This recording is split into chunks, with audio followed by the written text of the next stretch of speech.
It was more than a movie. The first day we arrived on set, you know, I mean, they built a city to make a film. It was absurd, unlike anything I'd ever seen. When they engaged, you know, industrial engineers along with artisans, you know, cranes were moving on the skyline every day. Thousands of people milling around doing, you know, building something, always painting, always constructing. It was stunning. They built the ship what is it, 9/10 the actual size of the real thing. It was absurd.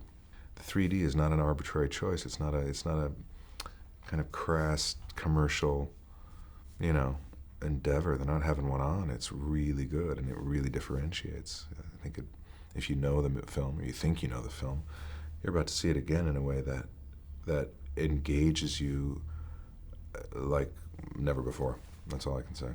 And I'm familiar with it, you know, and I was like completely blown away by the nuances of all the performances in 3D. Are you normally a fan of that? Do you normally go and see films in 3D, or is this like the best sort of one? I would say normally. I mean, it's, you know, I think everything is being offered in 3D, but right now.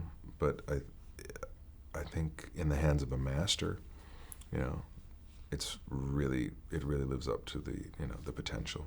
Do you have to like Cal when you play a character? I think Rose calls him an unimaginable bastard at one point. I mean, do you have to like a character when you play them? Do you have to find a bit to... You have to... identify them? Yeah, I think you have to in order to... in order to mine understanding, which is all you can really ask for from an audience for a character like that. That's often a device, you know, to move the plot along or be an obstacle, or the, you know, the sharpest point of a love triangle. You know,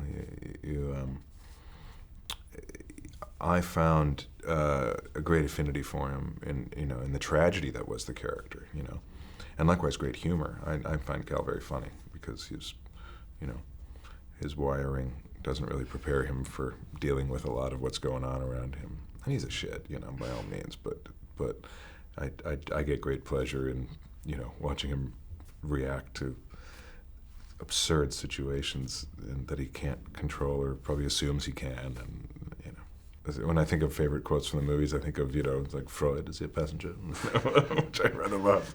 Or, God, so many of, you know, you don't seem like an outdoor girl, I think was one of Leo's. There's great lines. Cal's are, you know, make almost a gentleman, or I make my own luck. I don't know. There's scads of them. They're all great lines.